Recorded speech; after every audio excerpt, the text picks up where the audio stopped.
Now the campaign types that you're going to be creating at the top of the funnel are going to be video views and page engagement and brand awareness and reach. So there are 4 different campaign types that you can select from, where each is going to have its own algorithm optimizing towards the cheapest cost per video view or cheapest cost per page engagement. The audiences that you're going to be creating here are going to be generally one of 2. It's going to be interest / demographic / behavioral based audiences, or you're going to have your lookalike audiences. And a lookalike audience, in our experience, generally outperforms any audience that you can think of because Facebook's pretty smart, their algorithm's pretty smart.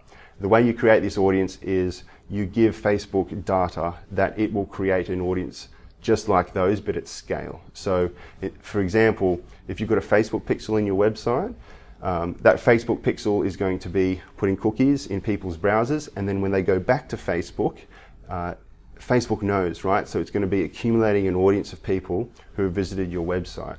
So you can create a lookalike audience of people who have visited your website. Another audience example is a database custom audience, where you can upload an email database to Facebook, or even upload a mobile phone database to Facebook, and Facebook is going to match about 70% of those and create a lookalike audience of people just like those who have already supplied their contact details. So this is incredibly powerful and definitely a tool that we use at the top of the funnel.